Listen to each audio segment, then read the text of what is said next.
Almost lost my microphone there. Well, hello, awesome sauces. It is another Tuesday. You know what that means for me? It's the startup of the new week. Solomon, always good to have you around. I'm actually happy that you are here. Thank you for hopping in and joining with your good digital self. And to anyone who's listening, thank you for joining in.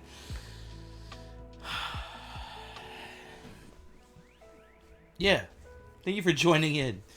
I was thinking of some like major intro kind of thing to throw at you, um, but I really can't think of anything. Honestly, it's been one of those times where you just kind of process what's going on throughout the day, or the start of the week, and we got a lot going on this week.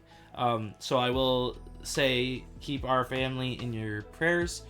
We are going to Coach's grandmother's celebration of life.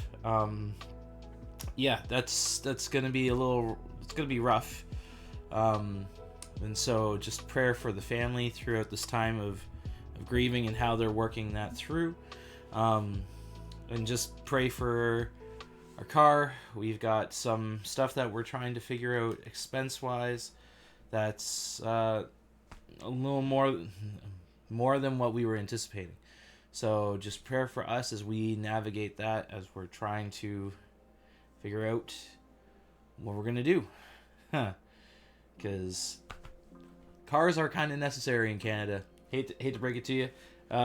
Those of you who don't know what it's like in Canada, like you just gotta drive a lot. Specifically Ontario, there's a lot of driving.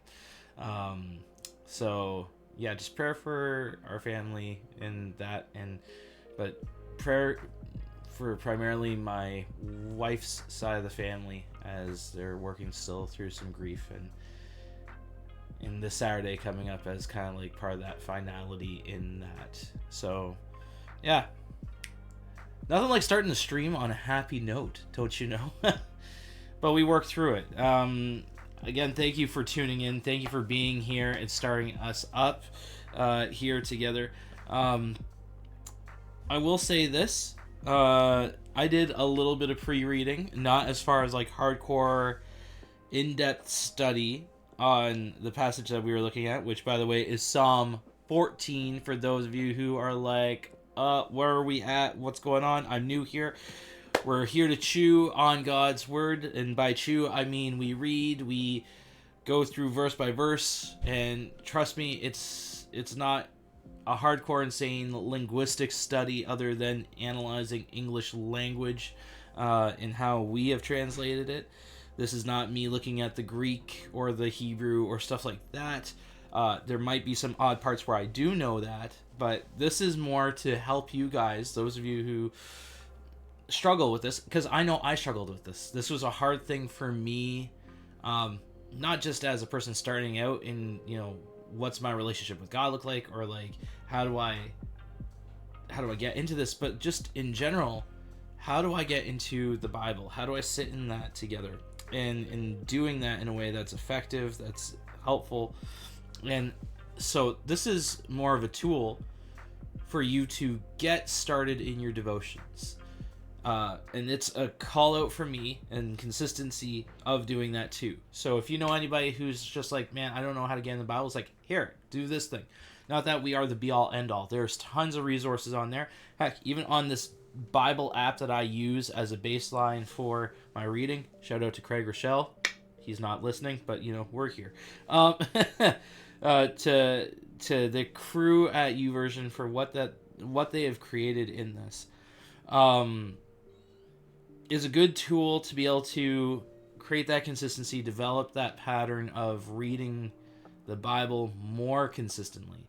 And that this is a tool that I'm just trying to help create for you guys, because I know I need it, and I need a tap on the head every once in a while for that.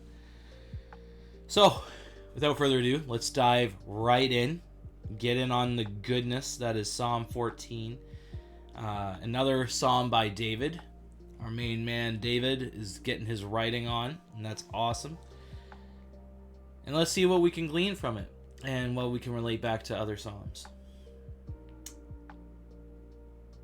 Only fools say in their hearts, there is no God. They are corrupt, and their actions are evil. Not one of them does good. The Lord looks down from heaven on the entire human race. He looks to see if anyone is truly wise, if anyone seeks God. But no, all have turned away. All have become corrupt. No one does good, not a single one. Ooh, call it. Will those who do evil never learn? They eat up my people like bread, and wouldn't think of praying to the Lord. Ooh. Terror will grip them, for God is with those who obey him. The wicked frustrate the plans of the oppressed, but the Lord will protect his people. Who will come from Mount Zion to rescue Israel? When the Lord restores his people, Jacob will shout with joy, and Israel will rejoice. All right. A little bit of a shift in how that conversation is going on. Here, I'm just going to bring you guys a little bit closer. That I'm a little bit louder, but I'll try and be a little bit quieter because, you know, it's Bible time with Mike Wilson. This today's letter is brought to you by the letter Q for quit while you're ahead, Wilson. No, let's sit on this, right? Because when we're looking at what's going on in the psalm, it's like a personal reflection. It's a personal, like, there's something going on here that's just not fully right, you know? There's a thing that's like a self-assessment. So only fools say in their heart, there is no God. They are corrupt and their actions are evil. Not one of them does good. Okay. So this is what the fools say, there is no God, okay? So right now, David's doing an assessment of people, right? There are some people that will just claim, you know, there is no God. And that's fine, you know? I'm not here to throw shade on anybody. This is David's observation. This is his work on this. So his observance over time with the people who say there is no God, they tend to be corrupt, their actions are evil, and not one of them is good. Yo, that's a lot to throw at a group of people. Am I right? Like, that's... Imagine you get labeled that just because you're like, there is no God. It's like, well, he's singing this on a moral basis, right? So he's kind of wrestling that out. He's kind of chewing on this a little bit. Because if there's no God in his mindset, there's no law. Which makes sense as a king, right? Like, you're supposed to be reading the Torah consistently. You're supposed to be knowing God's law and putting it into your heart and stuff like that. Yes, thank you, Solomon. Sorry for the atheists that may be watching or listening. This is a little shade that David's throwing your way. And this is where I'm trying to give clarity as to why he's standing on this, okay? Because in some ways I can understand that, but it's also like, ooh, there's some like atheists that are really nice people that are not like necessarily corrupt. And their actions are evil. Okay. So I could see part of that. Again, that's part of the law idea, right? Because the concept is that God and the law were kind of tied together, right? The law of Moses, you're doing it because of a reflection of God. And it kind of comes back to Jesus' statement of the law is summarized into two, right? Love God with all your heart, soul, mind, and strength. So everything that you do is an example of how you are loving on God. And that includes how you love other people. So those who say there is no God could potentially be corrupt and actions are evil and not one of them does good. Because in that baseline, they don't have something grounding them to watch their actions and how they treat people. Like there's no central morality is his defense. We're just kind of like wild people left to our own ways. And in some ways I agree. Like I agree with that basis. I'm not here to dismiss what David's throwing down. There are some people that, like, in the attempt of saying, well, there's no God, I can just do whatever, have done some pretty brutal atrocities. There are some. But again, I appreciate the follow-up that comes up after this, right? Because David's doing kind of a general statement on this. But let's look at how God looks at everybody. David goes from his vantage point to now, how does God oversee? So in verses 2 and 3, we really kind of get a vantage point. The Lord looks down from heaven on the entire human race. So not just those who don't believe in him or those who do believe in him, just entire race, everybody. He looks to see if anyone is truly wise, if anyone seeks God. So this is where I would see Solomon in Proverbs really jumping on this idea, the fear of God is the beginning of wisdom, right? The understanding of a divine authority being that is supreme in power, also intellect, wisdom, you name it. Like, you respect a higher authority. If you don't, you're going to get shown a few times. And we've seen that in a few of the Psalms, right? That there's these different nations or kingdoms that are like, we're better than God. And God's like, oh, you simple cuties. No. Like, oh, you're adorable. No. That's not how it goes. We're on a different class level, kind of stuff like that. And here we have it where God's doing this survey. He's honestly doing a check through for the truly wise and anyone who seeks him. Because to know God is to start learning wisdom. To learn from God is to gain wisdom, right? And verse 3 puts it pretty bluntly. But no, all have turned away. All have become corrupt. Oh. No one does good. Not a single one. Okay. So did you notice that? We went from the passive observer. Excuse me. We went from the passive observer of David, who is looking at the situation and just going, it's the fools that say there is no God and that are corrupt and messed up. It's the fools. It's these people. It's them. And then what's being worked out here in verses 2 and 3. By the way, thank you, Solomon. Appreciate the bless you. Whew. Hope I didn't blow your eardrums out there. But when God looks down, there's no one that can really claim that they are perfect, that they are upright. Like, it's him that is able to make a fair assessment. And we all think we're too big for our britches. We all think at some point or another, no, like, we're better than this. We can do whatever we want, kind of stuff. And yeah, but no, all have turned away. All have become corrupt. No one does good. Not a single one. So even when we claim sometimes our connection with God, what is our intentions? What's our heart, right? Where's the effort in that? Or we may say that, but then where's the follow through? It's easy to say you're following God. It's easy to say you're a follower of God. But then to have that follow through, the action to it, is a little harder, right? Because it's an outward display. It's an outward, like, commitment now. And like, so then this is where I like it, right? We have a shift from this deep assessment, this knowledge, this looking of like, no, we're all messed up. So then, is there any hope? Is there any possibility that we might have a shot, we might be okay, and that we've got a way of being close to God? So let's follow this up. The last 3 verses really sit on this. Will those who do evil never learn? Okay. So there's something going on. They eat up my people like bread and wouldn't think of praying to the Lord. Okay, so they are, again, looking at the negative trait. They don't pray to the Lord, so they don't acknowledge God. They're just kind of like, heck with you kind of God. But now they eat my people like bread. Okay, so now they're attacking a certain group. And biblically, this makes sense, because the Israelite people are God's chosen people.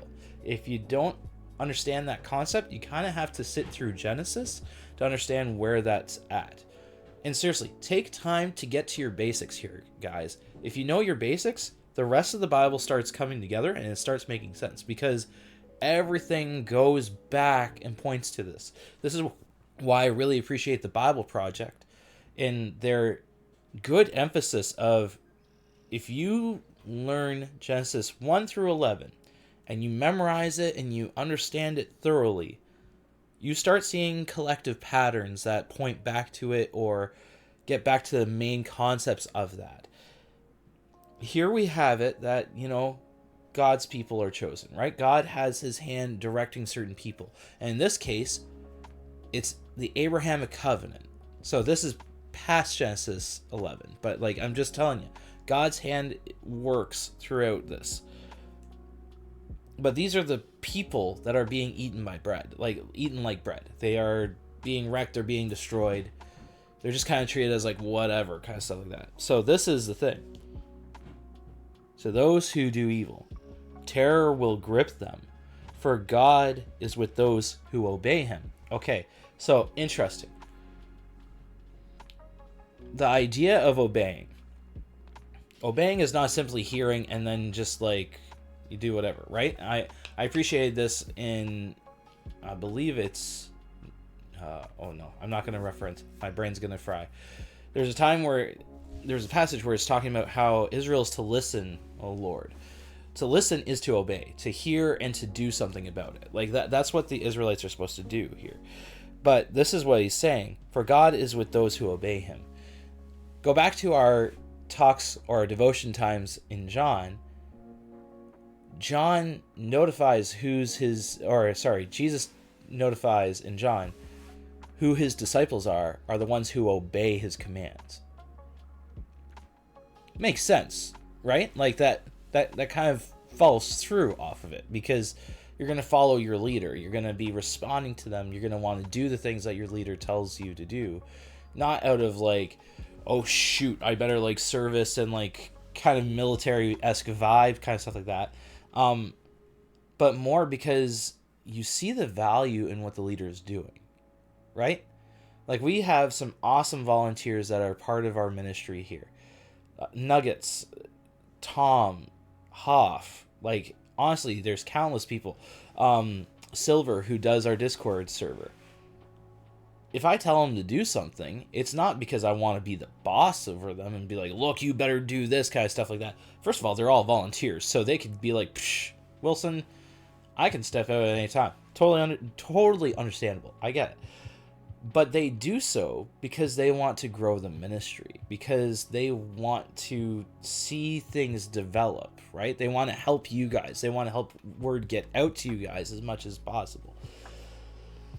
And really, that's where obeying shows that they are part of this ministry, that they are part of kind of the leadership that's going on here, not by sheer genius of me, but by honest, we're here to grow. We're here to do things. And this is something that we care about. We're investing time into this, and we're investing effort, and some of them investing money into this. We want to do this. So if it's going to make things go, let's do this, kind of stuff like that. But that's who God sees, right? He is with those who obey him, which makes sense. They're the ones who are listening. They're willing to work with God. So why wouldn't he be the one who's defending them? You catch my drift here, guys? It's kind of common sense. Why wouldn't God back up the people that are there with him or agreeing with him? Then verse 6, the wicked frustrate the plans of the oppressed, but the Lord will protect his people. So again, God's the one who's going to be dealing with the wicked people. He's going to stop the stuff that's going on here. The wicked frustrate the plans of the oppressed. The wicked push things. And again, the standard is they have no moral compass, these people. They can't, boo the wicked. 100%. Solomon knows exactly. When the wicked show up, you just yell boo. But the Lord will protect his people. Again, the people who are his people. Those who obey him, right? We go from before, no one is good, no one is perfect, we are all corrupt, but those who obey God, in spite of their corruption, in spite of their brokenness, God then is like, yo, these are my peeps. I'm going to be with them. I'm going to love on them. I'm going to take care of them. Again, fair trade. I think that's understandable. And not that it's some kind of deal that we make with God. Like, look, God, if I obey, you better show up. Like, he's the supreme being. He could be like, you just do whatever I tell you to do. He really could. But he operates out of love. And love does this kind of support for one another. When my wife helps me out, I more want to help her out, right? It's easier to help those we love than those we don't. But even then, is that right either?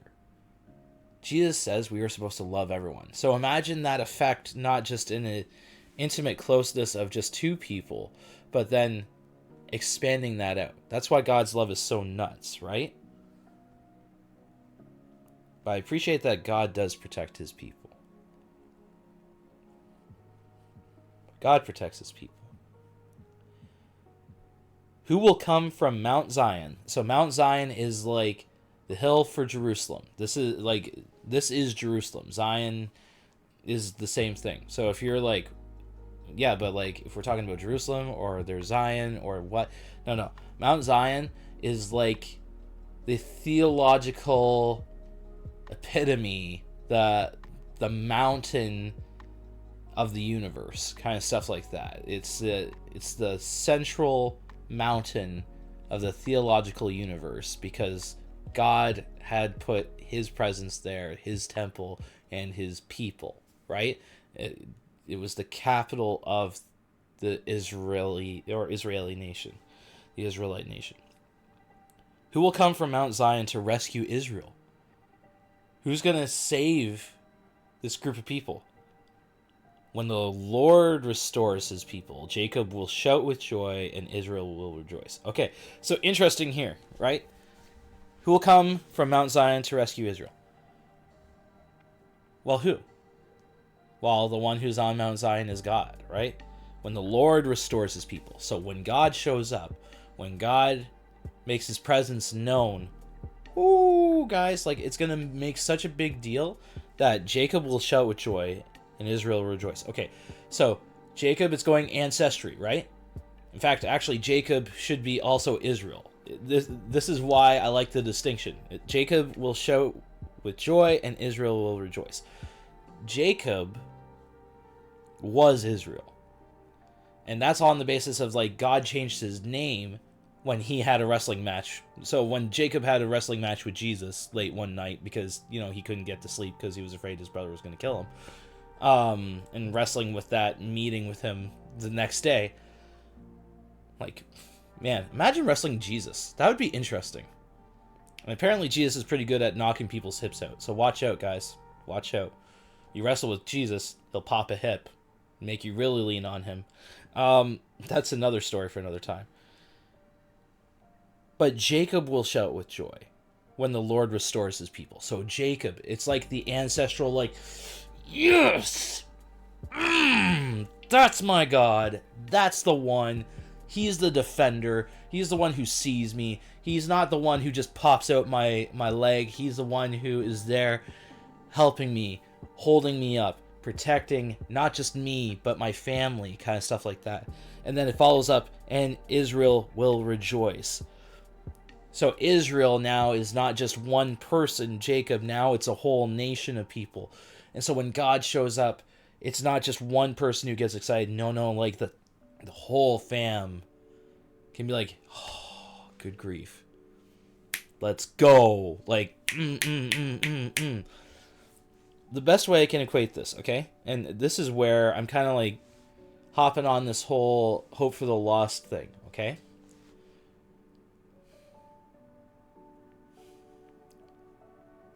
It's these grandmas and grandpas who have faith in God, who have been faithful in working on teaching their grandkids about the Bible. And Mom and Dad, if you're watching this, I'm actually, my picture is you guys. Being the youngest of 4 brothers, by a significant margin, and then only having a nephew who's 7 years older than me, and then on, like, all my nieces and nephews were essentially like family, like brothers and sisters almost, to the point where now when we're at family gatherings, like I talk to them almost as easily as I would like my brothers. In fact, I feel like my brothers were more like parental figures in some ways, and that's changed over time. Like I've been able to understand a bit more where they're coming from, what they're going through, because I'm going through the stages they've already been through. But one thing that I can say I have very clear memory of, and it's the kind of memories that I want to be able to make when my kids have their kids, Lord willing. My mom and dad were really hard pressed into the idea of, like, you gotta share Jesus with these kiddos. And so, like, there would be kid Bible study time reading, not forced, not like, you better do this, but like just reading the Bible together, always talking about Jesus, always sharing faith, being willing to get clarity in questions. Whenever the nieces and nephews were over, typically there would be a Bible time story at night. Typically. Every Christmas, we would read through the Christmas story. We haven't done that recently. We need to work on that. Maybe I need to bring that up. Maybe my mom's gonna hear this and be like, you know, Michael, you just said it, and be like, shoot. Done volunteered myself, didn't I? No, that's cool. That's cool.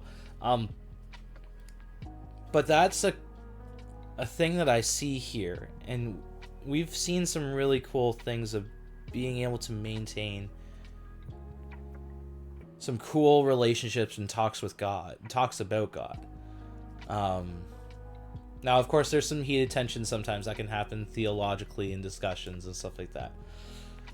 We try and watch how we talk and approach to one another, but the very idea that my parents really encourage that into their grandkids, that when they see growth in them in their relationship with God at different points, kind of like hits them hard. Gets them really excited, gets them jumping up for that. And it's almost like this whole, like, the older generation will be like, yes! And then everyone else who gets to be part of it are like, yeah, that's right. It's good stuff. Like, man, there's been a few moments where I've been seeing some cool growth that's been going on with my family. Serious moments of faith, serious moments of working it out and seeing big steps in a lot of different ways. And it hits you. Because I remember when they were little tykes. It's kind of a big deal.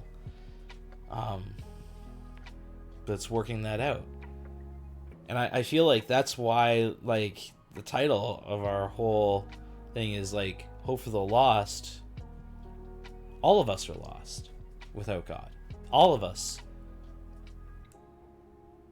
Again, we just have to look at verses 2 and 3. No one is perfect. You think you're perfect. I'm sorry. Hate to break it to you. No. you can be good. You can be really striving to be good. That's fine. But you're still going to mess up from time to time. And this is why it's important. This is where I think it's important for us to reflect on who are we doing things for. And not to bash any, like, honest to goodness people that are just doing things because they love on people. That's a definite component, right? That's the other half of the law that we're supposed to do. But again, there's something that happens when we don't just have only the focus of other people and doing goodness for. When we have this obedience and listening to God and looking for his direction on how to be, it's almost like the effectiveness of the tool, right? Like, I can cut things with most knives, but if I have a certain type of knife that's meant to cut a certain type of food or material, and I've noticed this, right? You don't use a bread knife to fillet a fish. You really don't. Like, can you do it? Yes, you can. And, like, it's going to be messy. It's not going to be pretty. But you can. But when I use a fillet knife, that cuts smoothly. It makes it easier. When I cut bread with a fillet knife, that's not going to really work well. I'm going to end up with squished lump of what used to be very nice bread. And then it doesn't work, versus if I use a bread knife, it's cut properly. And that's where I think it's part of missing the picture, right? Part of us being focused on just being humanitarian is squished sourdough. Yes, Solomon, squished sourdough. That just sounds so tasty, doesn't it? Oh my word. I can't. I love having you on here, Solomon. We can talk back and forth. This is good. But in all honesty, like, when we don't have God, we're incomplete. Without our creator, the creation is kind of not really effective. Because the creator knows how the creation's supposed to be made, or it's supposed to be used. It's supposed to be doing its purpose, right? And this is why it's so important for us to kind of like work out this whole thing of like, where are you and God at? Because I realized growing up in this faith-based system, it's easy for me to just jump at, well, where are you with God? But honestly, I've had to wrestle this with me and God too. Because I can look like I'm doing a lot of good things, but again, what's my intention? It can be self-seeking praise, sadly to say. Yeah, so like, or validation of who I am, because I want to be the good guy that is able to help everybody, and because I help everybody, everybody loves me, and like, I want to be the person that helps everybody because that's what I want to know. That's still selfish. Hate to say it, like, other people get benefit of it. In fact, that's often how burnout can really happen, is when I so focus on other people doing every other thing for every other person, that where am I grounded in this, guys? Where's my identity grounded in this? Who am I outside of that? And that's why I think it's so important to be grounded with God, because God's the one who's able to really talk that into you. Really, to give you that investment, to give you that time and process to go, Mike, you're just a guy that cares. But just as much as you're a guy that cares, you need to be cared for. And when your brain can't shut off, when it just goes at whether it's enough or whether you're doing enough for people, or if you're ever going to have everything figured out, just stop and sit with me. Because I got you. When you just listen to me and obey what I tell you to do because you do it out of love for me, and you just follow that, I'm going to give you the rest. I'm going to give you the peace. I'm going to give you the mindset that you need throughout all of that.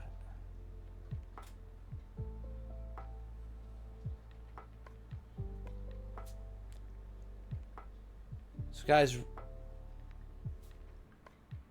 where's your hope? Are you just spinning the wheels, the cogs, and you're trying to do everything, and you're trying to be good, even though you know inside you're not all that good? I know inside I'm a dirty, rotten piece of scum. Hate to break it to you. This nerd is not perfect. But again, who am I connected to? And I need to remember that more often than not. Who's the one that I'm sitting with and letting guide me in every step? And that's the scary part, guys. Like, I'm still wrestling through that. I'm a guy that likes to have control over things, not because I like the control, but it's because I'm scared of the unknown. I'm scared of the things that I don't have control over. But here we see, when we obey God, we have a protection. Even when things feel wrong. That it will come to a head. Like, God, hold on, you know? That's not an easy thing to say, hold on to, but hold on. Trust and rely on Him.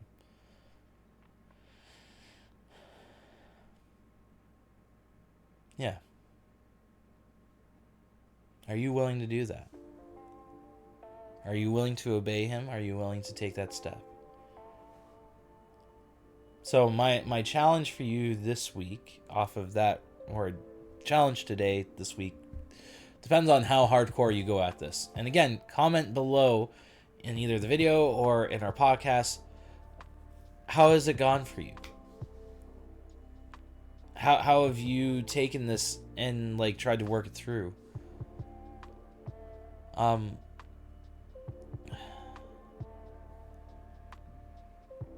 you willing to try obeying God?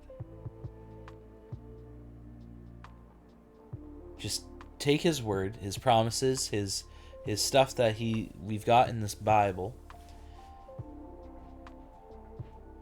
Try loving on other people. Try spending time with Him and listening for Him. Maybe it's taking the Bible and just reading it.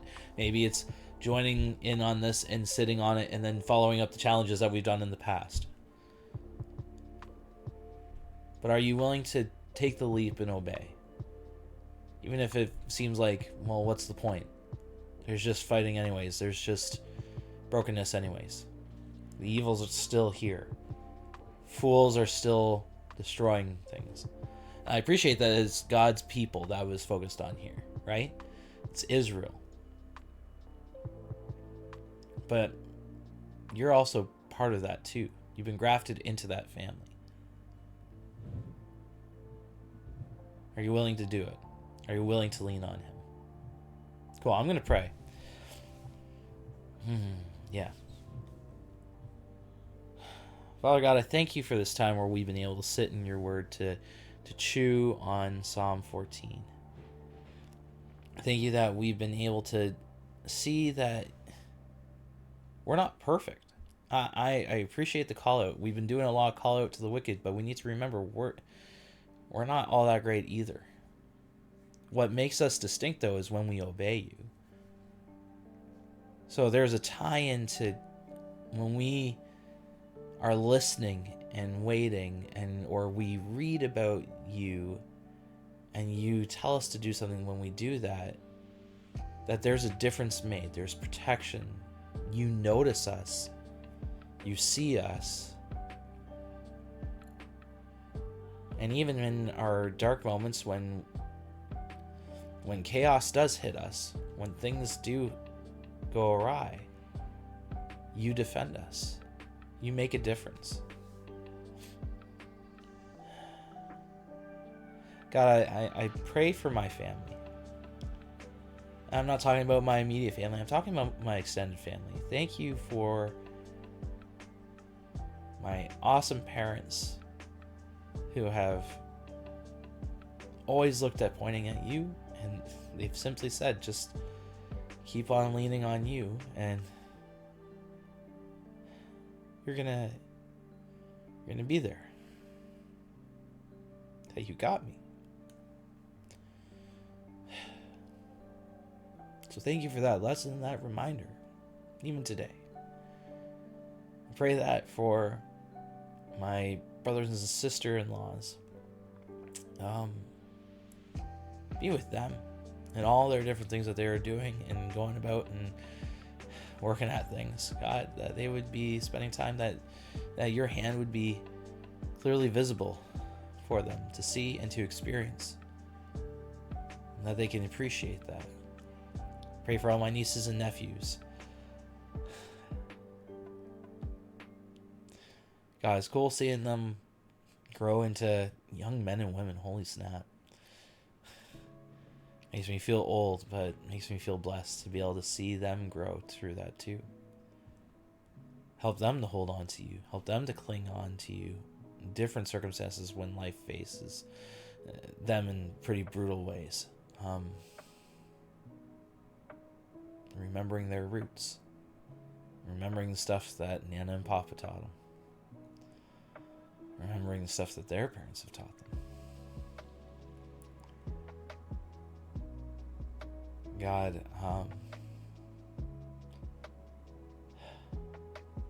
just pray for Coach's family as we are prepping for the celebration of life. As hard-hitting as that's going to be, God,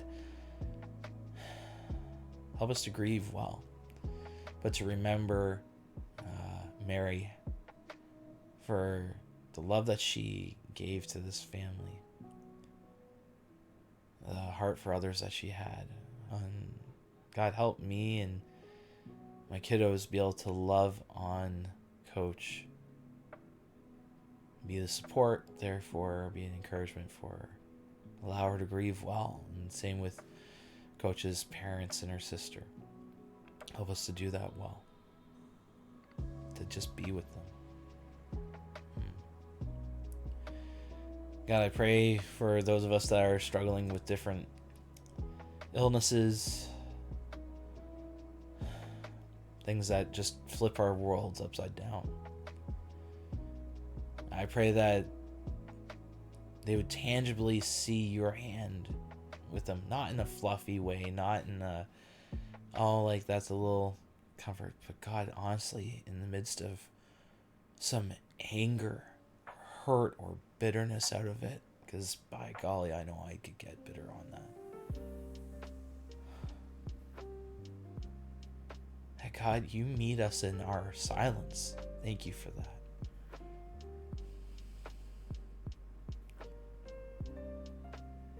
We have a family to come alongside them. Help us as a community to be an encouragement and support throughout it too.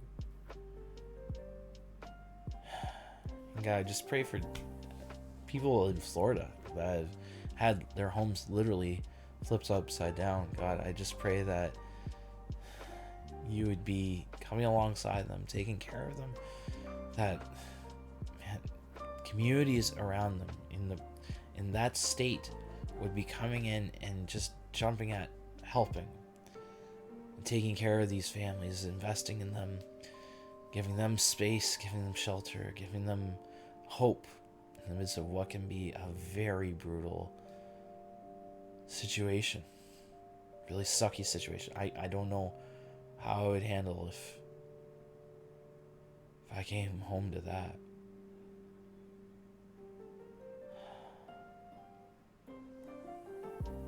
Yeah, God, just be with them. God, I just pray that you'd be with us as we peace on out here, and that we would honor you and look to you and honestly put the challenge out there. How do we obey you? And how can we, when we obey you, see you in what we're doing?